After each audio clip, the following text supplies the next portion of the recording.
How's it going with the technology? Everything's good. No panic scenes or anything?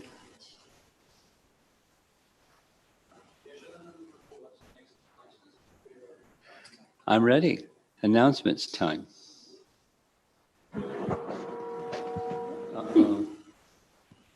Hare Krishna, everyone. Welcome to our virtual Sunday feast here at ISKCON Chicago. On behalf of Sri Sri Kishore Kishore and Srila Prabhupada, I would like to welcome everyone, especially those who are participating from out of town. Sound like a phone ringing. Thank you so much. So should I go ahead? He's saying something, but it's not a... So just a few quick announcements before we continue on with the program. So the first is, many of us may have already heard the news, but if not, yesterday marked the disappearance of His Holiness Bhakti Caru Swami, which is a very heavy moment for us in the ISKCON community, especially for his disciples and those that were close, especially close to Maharaj. So tonight's Sunday feast talk is going to be dedicated in the honor and memory of His Holiness Bhakti Caru Swami. So I'll refrain, just given the gravity of that event, I'll refrain from the other announcements until next week, so as not to take away from that. So I'll turn it over now to tonight's speaker, His Holiness Romapad Swami, who again will be speaking in honor of His Holiness Bhakti Caru Maharaj. Hare Krishna.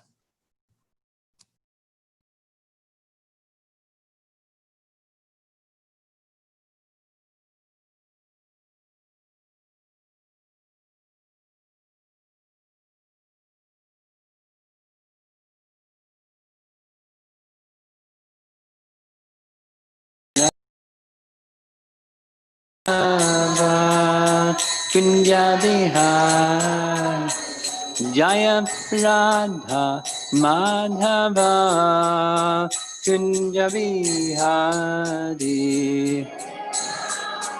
Madhava Kunja Bihari Gopi Jana Balabha Girivara Dhari Girivadadhari Gopi Jana Vallabha Girivadadhari Girivadadhari Jasodanandana Brajajanarandana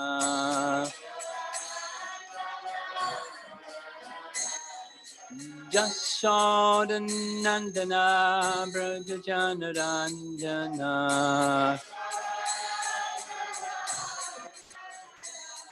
Jamanatira Vanachari Jamanatira Vanachari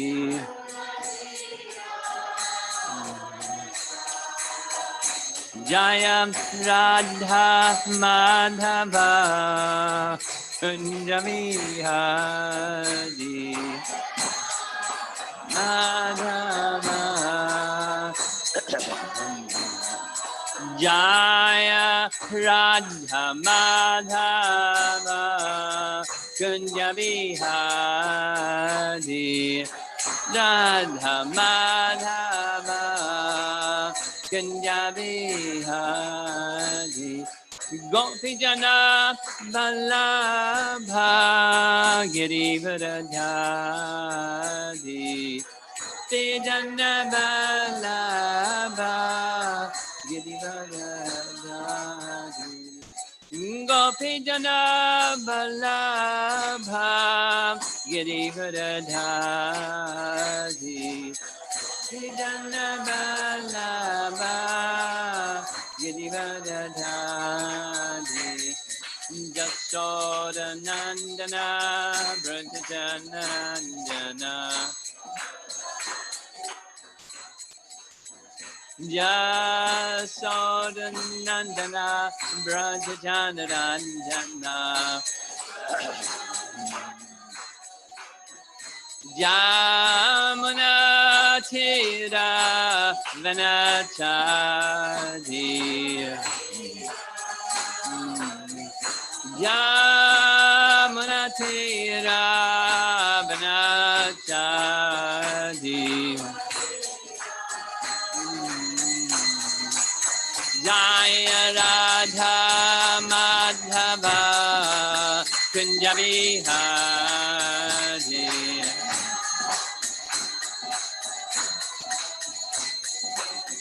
Jaya Radha Madhava Kunja Vihari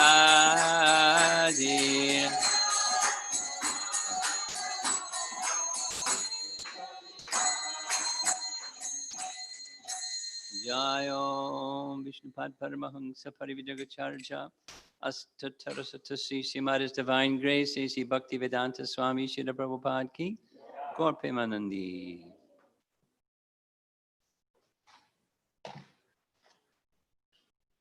Since we couldn't hear the announcements, could you tell us when the memorial service will be held? We haven't come up with a date because I have to discuss with the disciples. We haven't come up with a date. Okay, I have to discuss with the disciples and okay, GBC has said on the third day, yeah, that would be the 7th. So most likely it will be on that day. okay.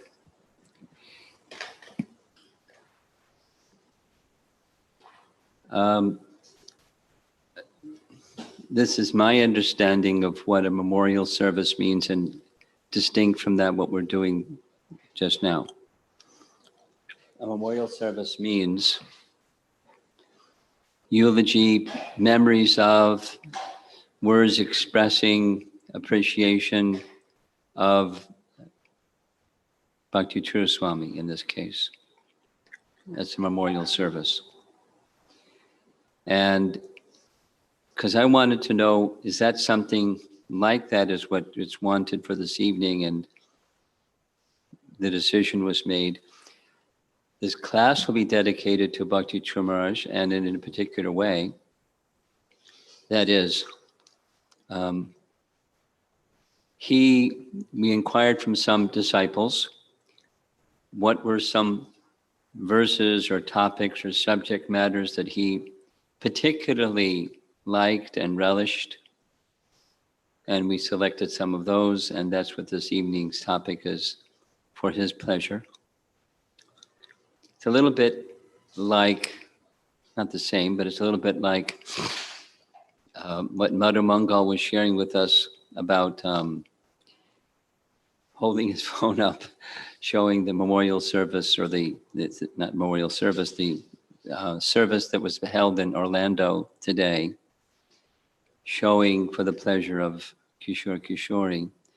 So this is Krishna Katha, particularly relished by Bhakti Caru Maharaj for his pleasure, offered at the feet of Kishore Kishori and their devotees, all of you.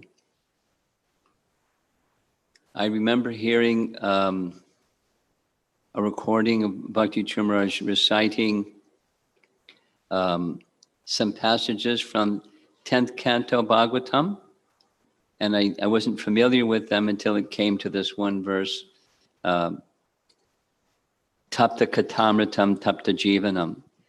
And in the recording, he sang that refrain again and again and again. So then I understood what he was doing. It's the Song of the Gopis, Canto 10, Chapter 31.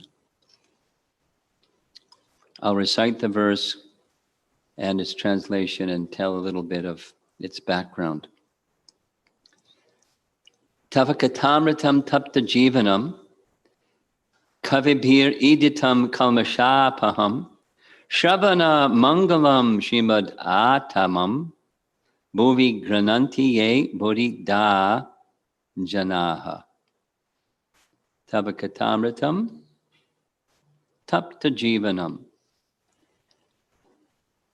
My dear Lord, the nectar of your words and the descriptions of your activities. This is the translation found in Chaitanya Charitamrita, Prabhupada's translation.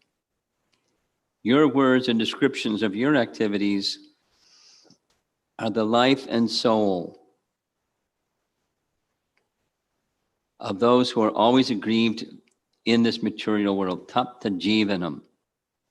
Tapta jivanam. Tapakatamritam. Tapta jivanam. These narrations are transmitted by exalted personalities, and they eradicate all sinful reactions. Whoever hears these narrations attains all good fortune, Sravana Mangalam. These narrations are broadcast all over the world. Tatam. And are filled with spiritual power. Srimad Atatam. Those who spread the message of Godhead are certainly the most munificent welfare workers. Bhuvi grananti ye bodhida. Bodhida. Most beneficent. The givers of bodhi. Givers of mercy. The verse is spoken by the Gopis. And it's celebrated for many reasons, because besides it was spoken by the Gopis, it represents the mood of Chaitanya Mahaprabhu. The mood of Chaitanya Mahaprabhu was the mood of the Gopis. And the mood of the Gopis is, and the mood of Chaitanya Mahaprabhu is to broadcast the messages of Krishna's name and Krishna's activities. Tavakatamritam. And it's the jivanam, it's the life of tapta, those who are aggrieved in the material world. Interesting that it's spoken by the Gopis. They're in the topmost position of spiritual happiness, concerning themselves with those who grieved in the material world. This is Chaitanya Mahaprabhu tasting the love of the Gopis, or specifically the love of Radha for Krishna, who is concerned about those who grieved in the material circumstances of life. And they have the medicine, they have the method of rectifying that condition. Spoken by the Gopis, representing the mood of Chaitanya Mahaprabhu, and then there's a wonderful pastime in Chaitanya Charitamrita, which we have some online people, I assume, so aside from those of you in the room that know who is King Prataparudra, those that may not know, during the time that Chaitanya Mahaprabhu resided in Jagannath Puri, that entire 24 years, there was a king, and the king was King Prataparudra. And King Prataparudra heard from Sarvabhauma Bhattacharya, the chief priest of the king, that Chaitanya Mahaprabhu was Krishna himself. Now, when somebody says, so-and-so is Krishna himself, one might wonder. But King Prataparudra had such faith in Sarvabhauma Bhattacharya, he immediately accepted. And then he made a request. Can you make an arrangement for me to have audience? The king wants audience. Usually it's the other way around. Somebody wants audience with the king. But the king wanted audience with Chaitanya Mahaprabhu. And there was a series of hills and mountains to climb to get that audience. And there's a fantastic, detailed description of the obstacles and the removal of obstacles so that finally the opportunity came for King Prataparudra to get Lord Chaitanya's audience. And the circumstance, because Rath Yatra recently took place in Puri, was Puri Rath Yatra. And Sarvabhauma Bhattacharya, the chief priest of the king, made the following recommendation. When Lord Chaitanya sees your humility by taking the position of a sweeper before the deity of Lord Jagannath as he mounts the cart, of course it was just a tradition, but it wasn't just the hand motion of sweeping a broom, it was the devotion of King Prataparudra. Lord Chaitanya's heart melted and he decided to give his mercy. That's described in commentary. And so halfway through the Rath Yatra, near the Jagannath Vallabh Gardens, the cart stopped.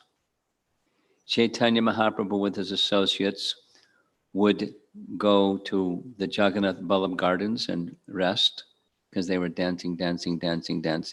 So they would rest.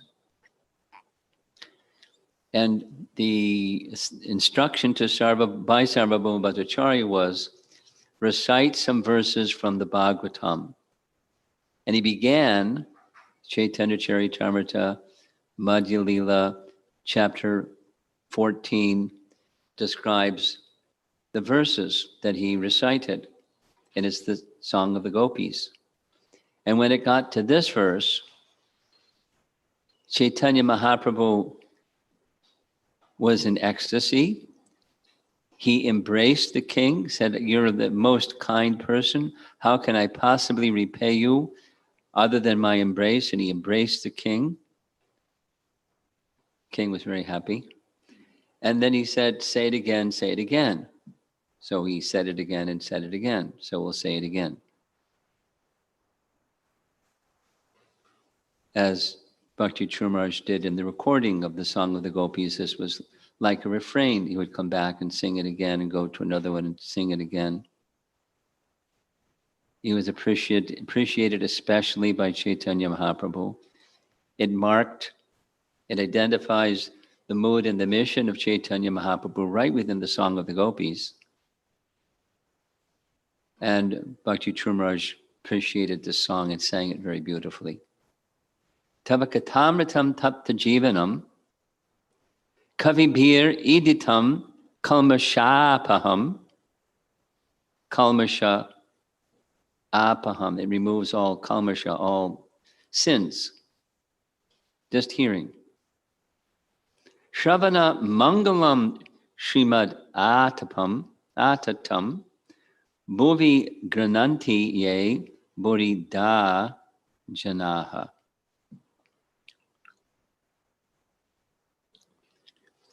My Lord,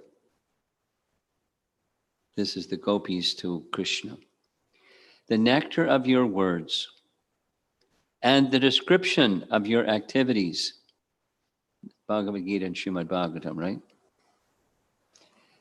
The nectar of your words and the description of your activities are the life and soul of those who are always aggrieved in this material world.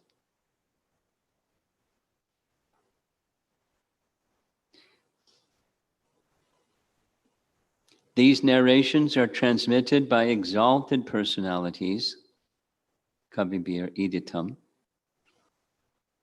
and they eradicate all sinful reactions, Kalmasha Apaham. Whoever hears these narrations attains all good fortune, Shravana Mangalam. These narrations are broadcast all over the world, Atatam, and are filled with spiritual power. Shri Mat. Shri Mat means filled with spiritual power. That's the word for word. And Atatam, broadcast all over the world. This is Prabhupada's word for word, right in Chaitanya Charitamrita. Those who spread the message of Godhead, Bhuvi Grananti, grananti, chant and spread. Bhuvi, in the material world. Those who spread the message of Godhead are certainly the most munificent. In the word to word, it's beneficent, and here it's munificent. Same idea. Janaha. Those persons are the most munificent if they engage in Chaitanya Mahaprabhu's Sankirtan movement of spreading the word of Krishna and the description of his activities. This is Chaitanya Mahaprabhu's movement. It's the life of Bhakti Caru Swami. It's one of the reasons why he loved it, aside from it's the song of the Gopis.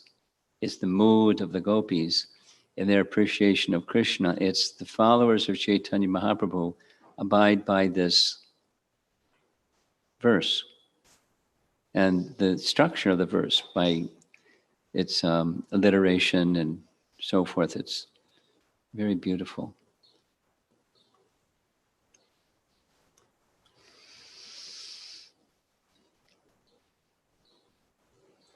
His follower or followers expressed that Bhakti Caru Swami very much liked Srimad Brahma Samhita and Madhurya Kandambini. So we're going to make some reference to both. And everybody knows the first verse of Brahma Samhita, so we can all say it together, please.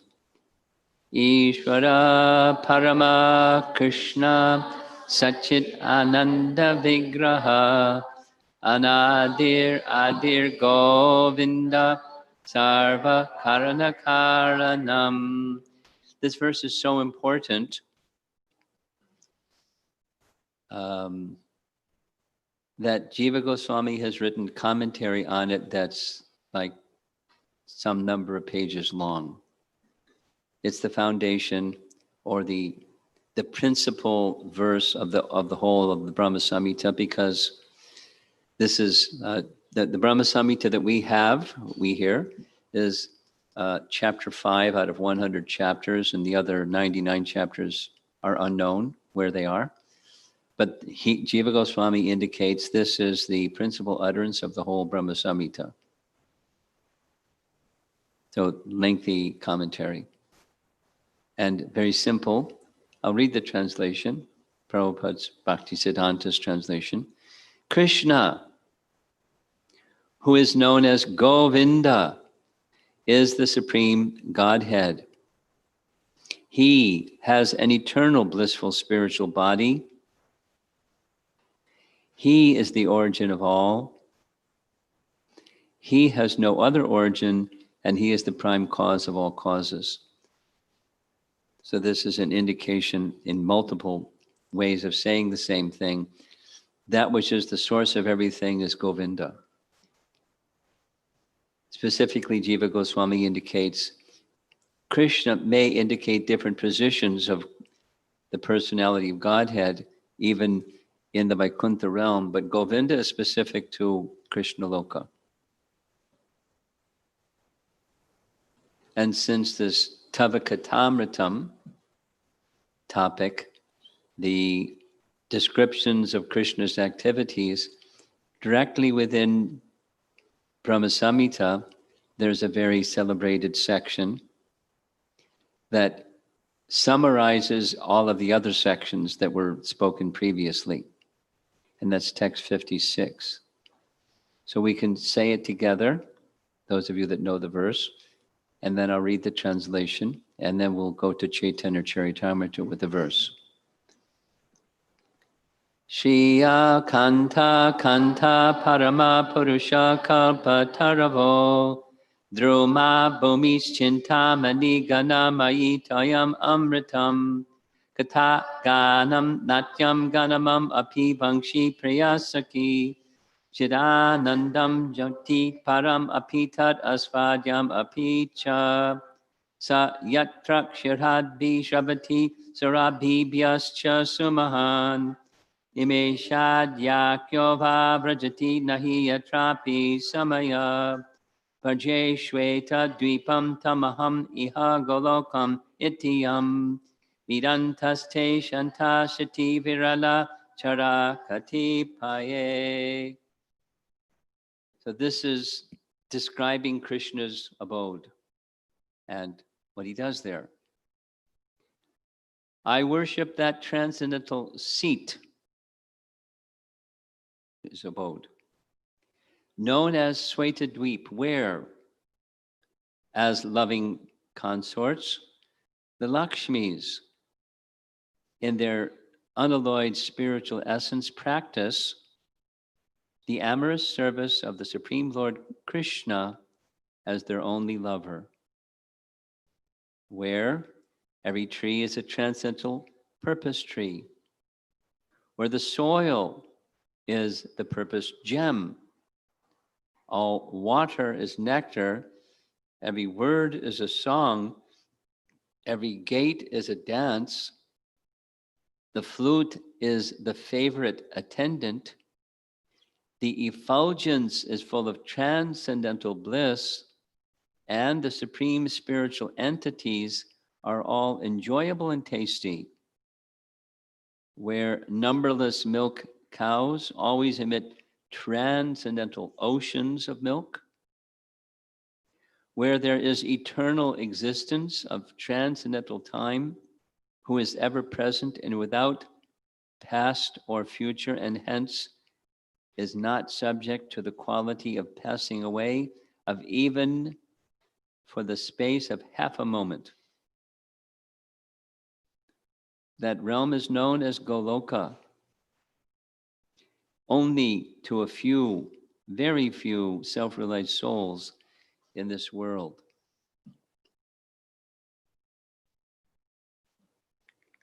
Tavakatamritam. And to expand, in Chaitanya Charitamrita, in the section, the Hera Panchami section of Madhya Lila, Hera Panchami, maybe it's even happening anyway.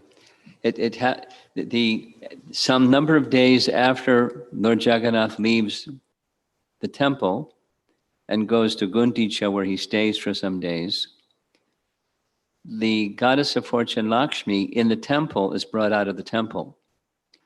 And she's in a haughty mood because Jagannath left the temple. And she wants him back.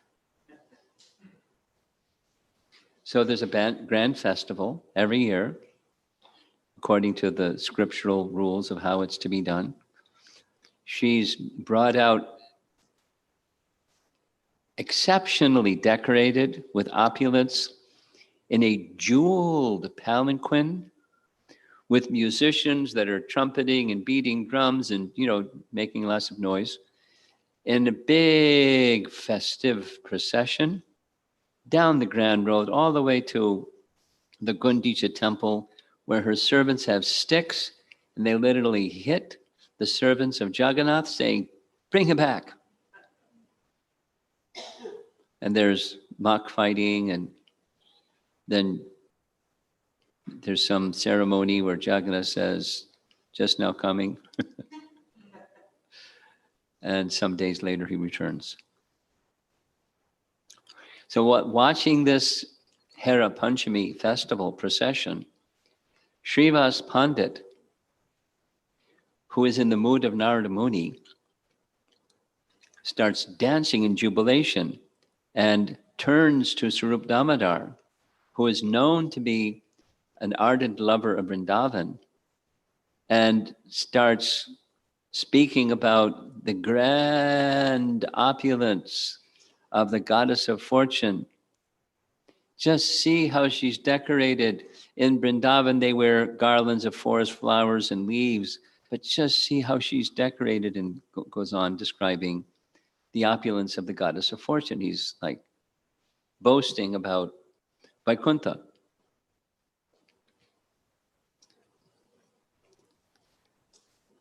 Srup Damodar then retorted, "My dear Srivas, please listen with attention. You have forgotten the transcendental opulence of Vrindavan. I'm just reading now verses. And it's a paraphrase of this verse 66, essentially. The natural opulence of Vrindavan is just like an ocean. The opulence of Dwaraka and Vaikuntha is not even compared to a drop. Sri Krishna is the Supreme Personality of Godhead, full of all opulences, and his complete opulences are exhibited only in Vrindavan Dham. Vrindavan Dham is made of transcendental touchstone. Its entire surface is the source of valuable jewels, and the Chintamani stone is used to decorate the lotus feet of the maid servants of Vrindavan. Vrindavan is a natural forest of desire trees and creepers, and the inhabitants do not want anything but the fruits and flowers of those desire trees. In Vrindavan, there are cows that fulfill all desires, kamadhenus, and their number is unlimited. They graze from forest to forest and deliver only milk. The people want nothing else. In Vrindavan, the natural speech of the people sounds like music, and their natural motion resembles a dance. The water in Vrindavan is nectar, and the Brahma Jyoti effulgence, which is full of transcendental bliss, is directly perceived there in its form. The gopis there are also goddesses of fortune, and they surpass the goddess of fortune who abides in Vaikuntha. In Vrindavan, Lord Krishna is always playing his transcendental flute, which is his dear companion. The damsels of Vrindavan, the gopis, are super goddesses of fortune. The enjoyer in Vrindavan is the Supreme Personality of Godhead, Krishna. Now he is paraphrasing again, text 56. The trees there are all wish-fulfilling trees. The land is made of transcendental touchstone. The water is all nectar. The talking is singing. The walking is dancing. And the constant companion of Krishna is his flute. The effulgence of transcendental bliss is experienced everywhere. Therefore, Vrindavan Dham is the only relishable abode. And then next comes a verse by Bilba Mangala. The anklets on the damsels of Vrajabhumi, the anklets of the damsels on the damsels of Vrajabhumi are made of Chintamani stone.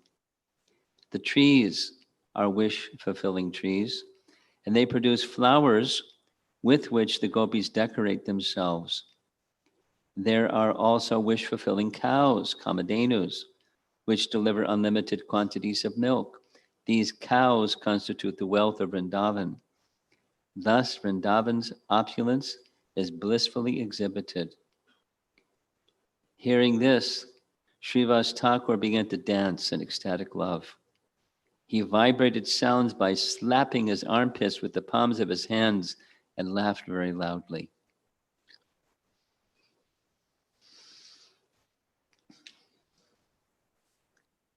In Jagannath Puri, it's known as Purushottam Kshetra.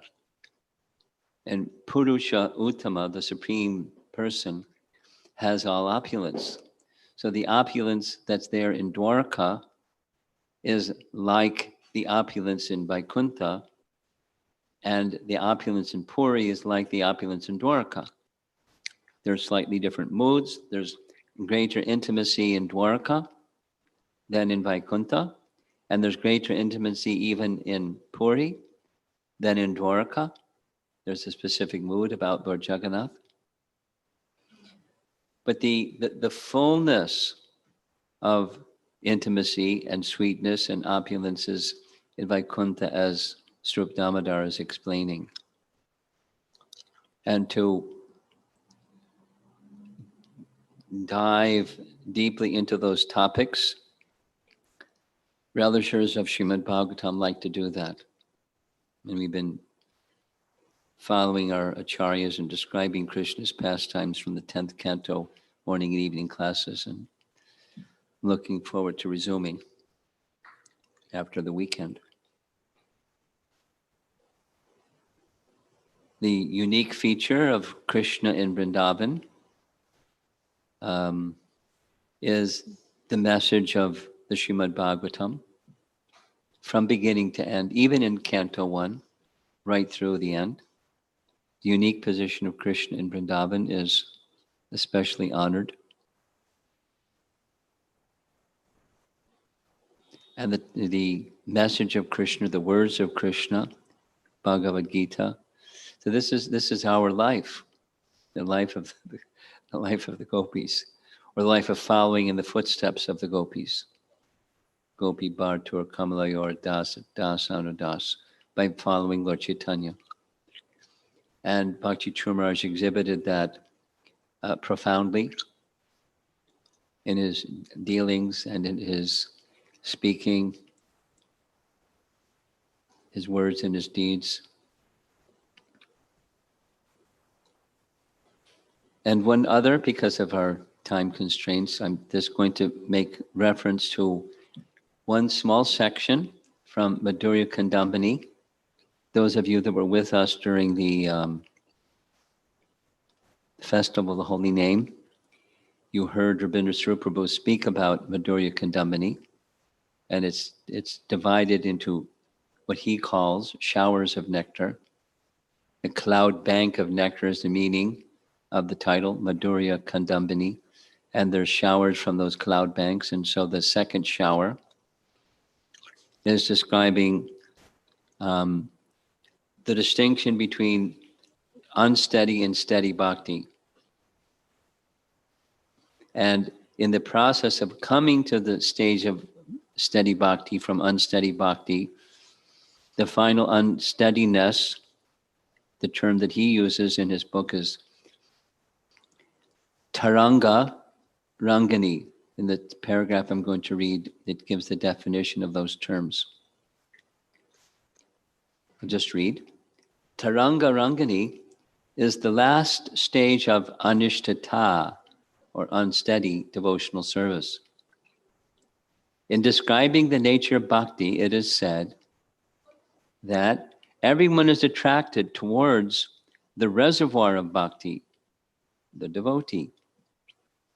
The devotee himself becomes a treasure house of good qualities and mercy. These characteristics attract people who, in turn, crown the devotee with wealth, adoration, distinction, and position.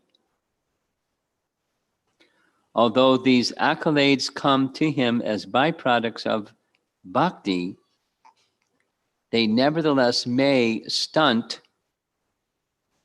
the spontaneous growth of the creeper of devotion if he uses them for his self-aggrandizement. Taranga means waves, and Rangani means play.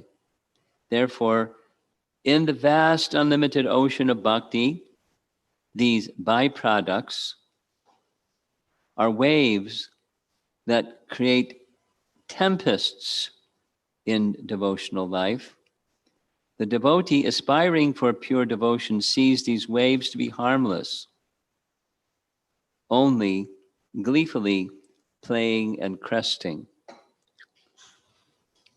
In our Festival of the Holy Name, because I chose this because it connects with what we were doing this weekend, the theme of the Festival of the Holy Name was say yes to the Holy Name, say yes to Nama Prabhu. Yes, the Y in the yes is yearning, and strengthening, empowering that yearning is enthusiasm, the E in the yes, and the S in the S is spontaneous. So when that day will be mine, when we're actually connecting with Krishna in a mood of bhakti, of wishing that Krishna will be pleased, as that grows in our lives, the attractiveness of bhakti, it's not the person, it's the bhakti. It's even described like that in terms of these 10th canto narrations, where Krishna is not specifically attracted to the devotee, he is attracted to the devotion within the devotee. And he reciprocates with the devotion within the devotee. So traces of false ego result in one's thinking, when bhakti becomes decorated with these waves, taranga, and the waves start to interact with other waves, taranga rangani, one wants to be the enjoyer of the waves. Or the accolades, in the language that's used here, the lava puja pratishta, the recognition that comes to someone, oh, or you may feel about yourself, oh, I'm becoming a little successful in bhakti. And then wanting to be the enjoyer of that little success in bhakti. Ranga means waves, and taranga is small waves, rangani, small waves, diminutive. So in the beginning, it's little waves. But wanting to be the enjoyer. So that's a word of caution. As one does find a little success in spiritual practice, don't be the enjoyer of that little spiritual practice or the decorations that come from that spiritual practice. Some honor, some distinction, something. It's in the lives of devotees, that's a little difficult because we're not so cultured. When something comes, commonly, and it's, let's say, in the beginning stages, the devotees will say, no, no, no, no, no. There's a nice story of one of the followers or the assistants of Ramanujacharya, whose name was Govinda. And he would sometimes conduct himself in a way that was kind of ostentatious, kind of like swaggering around. And Ramanujacharya confronted him and said, why are you doing like this? And he's saying, because I'm your servant. And because of your greatness, nothing is sufficient to honor the greatness of my having the opportunity for your association and your service. So that's the other extreme. Ramanujacharya appreciated. It was real. It wasn't cosmetic. And then the other is some recognition comes for some service that we're doing, or some title or something. And the tendency is to be the enjoyer of that something. That's our material contamination or conditioning. And so we want to make progress, but we want to be aware of the decoration that may come to us is by the power of bhakti is not to us. And so the graceful way, if someone honors you in some way, it just transparently goes right through you to Guru and Krishna. Or there's different that you can just change the subject and say back to the other person, actually, you're seeing this way because you're an elevated Vaishnava, and something like that. So we don't let it stick. That's the point. And it's the tendency, a conditioned, an unsteadiness tendency is that it sticks. And it diminishes the spontaneous devotion, the attainment of which we'd like to reach. Real love for Krishna is what's shining forth.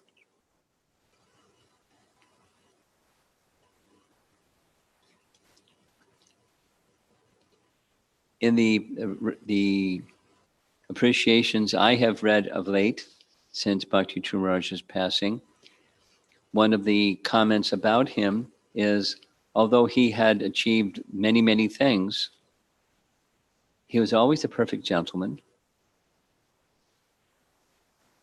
and always in the mood of wanting to serve the Vaishnavas.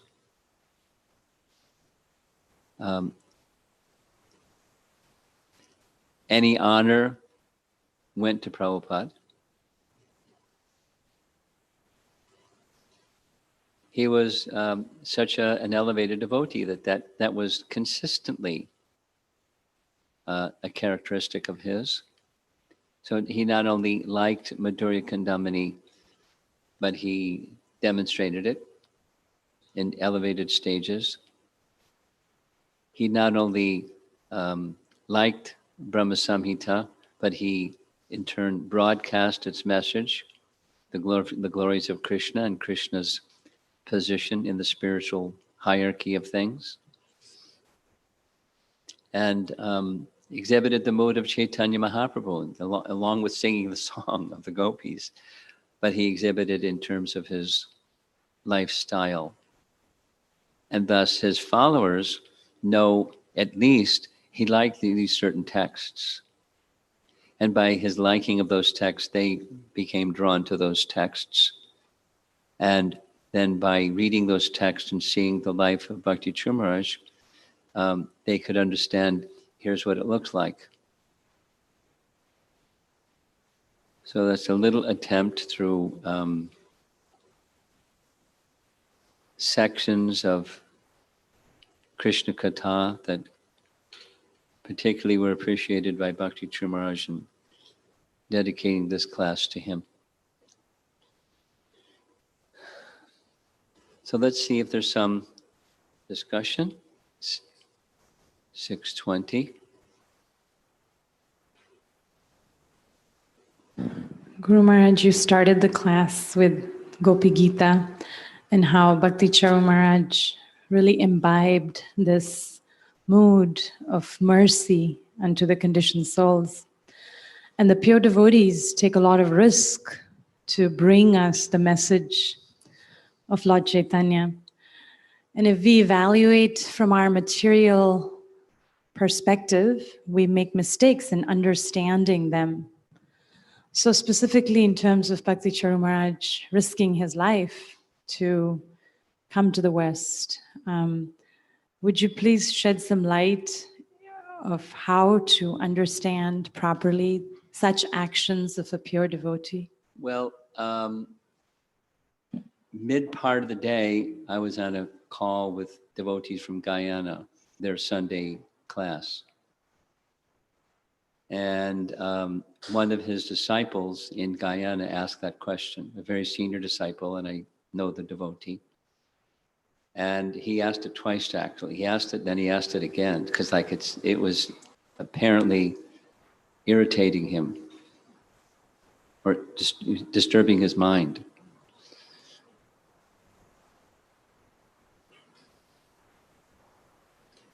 And the second time around, he asked us, as leaders within our organization, how are we to evaluate risk? You know, it was a little bit longer, but that's what he was saying. I got the sense that he felt there was an undue risk, and a very sad consequence for that undue risk. And somebody sent a text message while this was going on. This was a Zoom class, so I could see the text message. He contracted the virus while he was still in India. That's what the text message said. And the inside information apparently is that's the case because on the flight over, he was already feeling fever. But he contracted as part of the journey to go to the West, because if he had stayed, so that's a detail.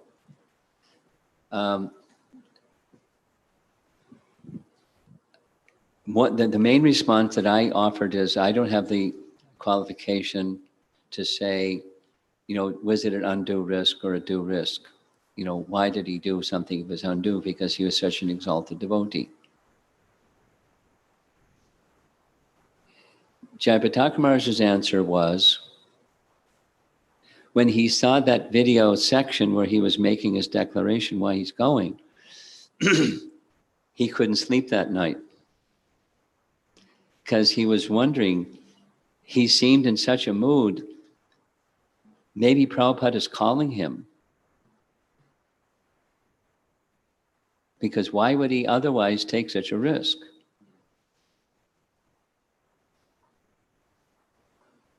So I'm not qualified to evaluate why he made that choice. It doesn't seem like it was a good choice.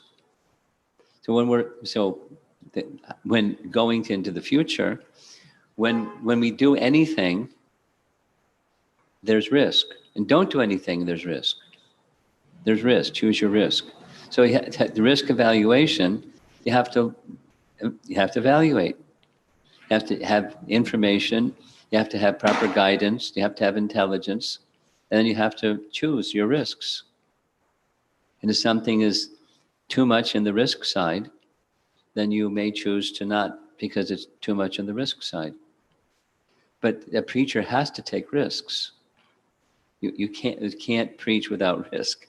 You can't breathe without risk. You can't drink water without risk. You can't walk across the floor without risk. You can't do anything without. So just like there was a time when there was a plan to put marble tile on the floor over here. So there's a risk. So there was a risk evaluation. Are the beams sufficiently strong to support, in addition to the floor, marble tiles all over the whole floor? And some examination was made, and the beams were built by the masons to bear lots of weight. So it's a reasonable risk to take. But it's a risk, because maybe something. So when you do something, you have to have intelligence. That's a pretty valuable thing to have. And you have to have good sources of information. When you're looking for, without giving examples, with a health condition, you want to do some research and find out, does somebody really have the skill and the equipment to deal with this medical requirement, etc. Because there's risks. So with any endeavor, it doesn't have to be just preaching, anything. You can't be obsessive about it, because then you'll do nothing. You go nuts. So a reasonable amount of information gathering, verification, cross-referencing, and then get your pan scale out and evaluate. Some persons are more inclined, some persons are less inclined to be risk-taking. One of my dear friend, godbrothers, Gopal Bhatta, is planning to one day write a book on that topic. Because he sees Srila Prabhupada as a risk-taking person, as in his language, an entrepreneur. Because business people take risks. There's no certainty of the outcome. And then there's some adjustment. If you walk across, take a couple of steps across the ice, because I did this because I grew up in a place where there was ice on a lake, and you walk very slowly, you listen, there are the cracks. And if it's cracks, that's it. If it's no cracks, you go slowly and slide, you don't step. Anyway, so there's ways to test how thick is the ice. You can even literally make a hole in the ice and see how thick is the ice. So there's ways to evaluate the risk. And then there's a risk, even you've evaluated the risk. But preaching requires. So was it a prudent risk? Well, it depends on if you take the position that Prabhupada wanted him to come and join him wherever he is, or if it, if that it isn't the case and it was just so.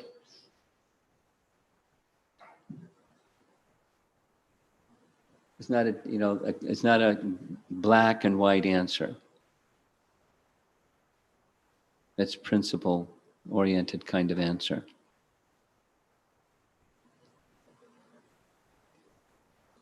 Okay.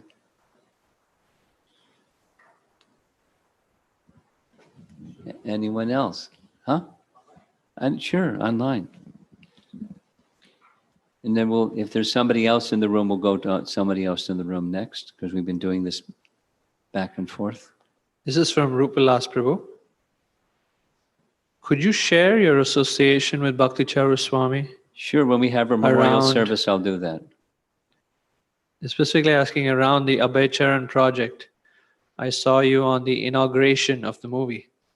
Yeah, we'll talk about these things at the memorial service. Okay? Anyone in the room would like to add, request, discuss?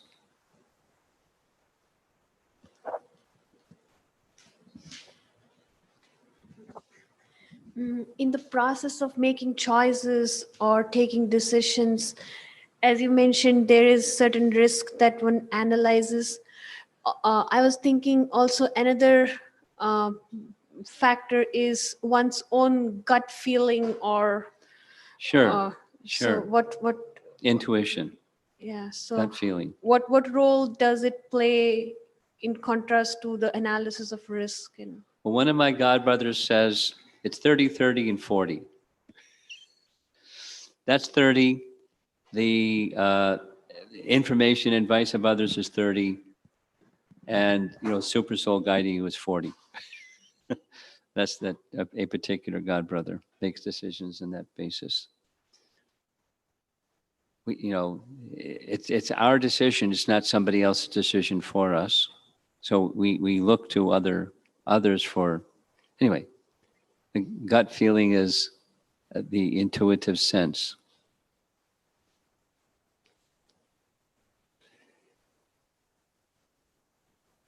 Online, anything? And in the room, anything? Yeah.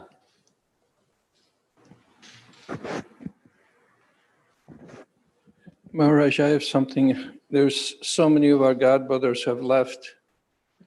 We're all getting older, and Yeah. it seems like, and a lot of devotees, I've heard this many times that, don't be concerned. Prabhupada's gathering us again. There's service to be done. Can you elaborate a little bit on that?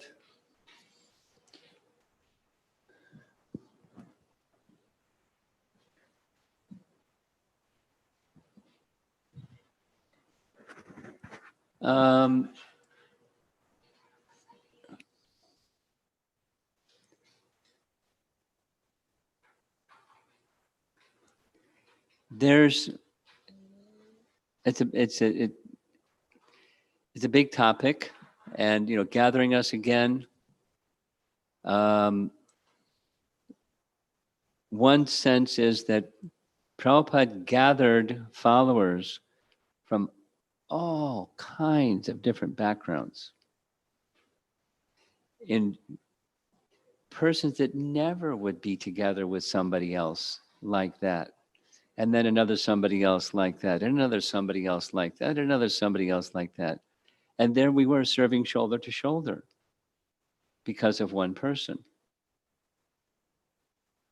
And sometimes there was friction because of, enormous differences. But that's, Kali Yuga special. So how it's going to work going forward in time, wherever Prabhupada is, where he's just gathering us to do it again, people that are so different. I don't know if it's like, so one-to-one correlation.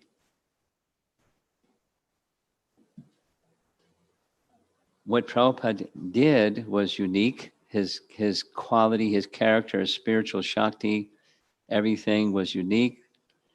And whether it's going to be, and then there amongst Prabhupada's disciples, there are different degrees of affinity or faithfulness to him, and different degrees in that of attachment to really being immersed in his service. So there's degrees of that as well, along with personality and nature and so forth. So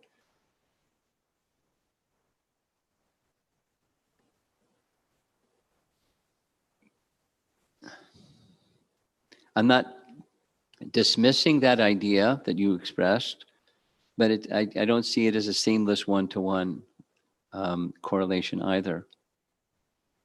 We're going to different destinations, for sure, and whether it's all going to be, once again,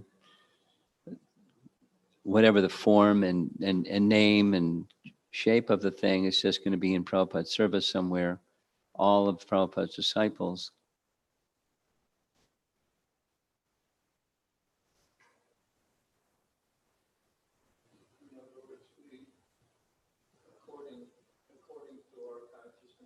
Yes. Yes. Yeah. Yeah. Like that. I mean, the relationship is eternal. What's the shape of that eternal relationship is another thing.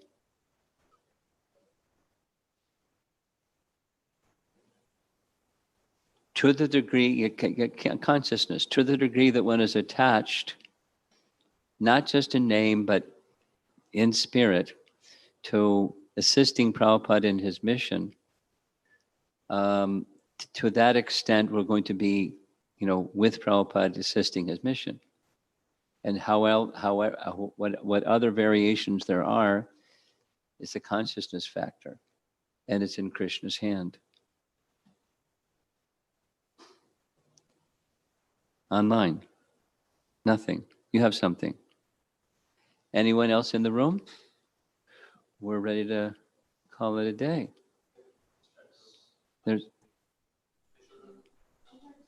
Wait. Someone else has their hand up. Guess who? Guru Maharaj, you were expressing that the qualities, Krishna is attracted to our qualities. He's not attracted to the bhakti. The bhakti. Yeah. It's not the devotee. How do we understand that with Krishna is so personal? Huh? Krishna is very personal. Yeah, so bhakti is also very personal. It's not the vessel, it's the bhakti. But we are all individuals. Let's say, you're making an offering, and all of us are making the same offering. And what's attracted to Krishna is not the offering, it's the mood of love with which the offering is made. That's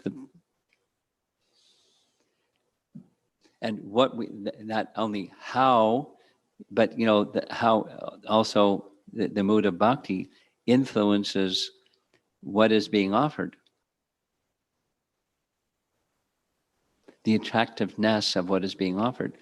Krishna decorates the devotee with qualities. We read in Bhagavad Gita, this quality, that quality is very pleasing to me. But Krishna is the source of those qualities. And he decorates the devotee with those qualities. And he smiles. Oh, how nice. But it's the bhakti. That's what's in our power. The other are decorations of what's in our power. Is the power of choosing Krishna is to be pleased. That's what Krishna is attracted to. The love and devotion that's within the vessel, within the heart, not just within the body.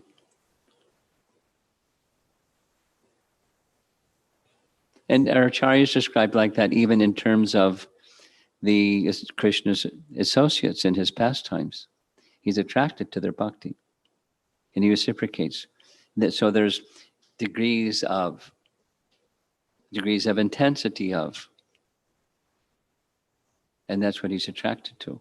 And he just reciprocates with. He's not like, you're better and you're lesser. he's just attracted to and reciprocates with the bhakti. So you can say the bhakti is the devotee. That's okay. That's nice. So that the personalism isn't diminished.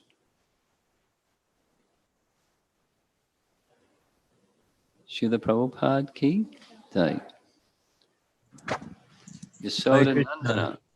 Krishna.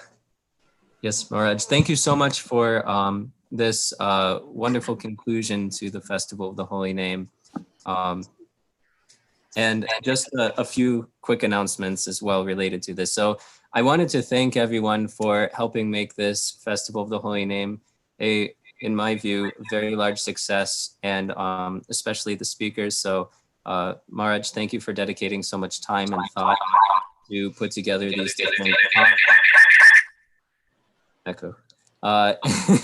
And also big thanks to His Grace Badahari Prabhu and His Grace Ravindra Swarup Prabhu as well. It was a really, really enlivening combination of speakers to make this just a fantastic experience, really enlivening and I think nourishing for everybody that had the opportunity to participate. Also big thanks to Sundari Radha Mataji, who organized this festival alongside her right-hand comedy. They did amazing, amazing service and just were on top of everything. And it really showed in just the flow of the weekend, even given the extreme circumstances that had happened. So big thanks to the organizing team and to all of the devotees who attended and who helped support in one way or another the logistics of this, because even though this was a virtual Festival of the Holy Name, there were still a lot of on-the-ground logistics, from cooking accommodations for the devotees that were physically present, just getting the setup, the audio-visual team. So a lot went into making this virtual retreat. So big thanks to everybody. And for those that have registered, you should be receiving the recordings for all of the days if you haven't already. So be on the lookout for that. If there's any other questions or things that might have gotten missed, please reach out to Sundari Radha. But thank you so much. Hare Krishna.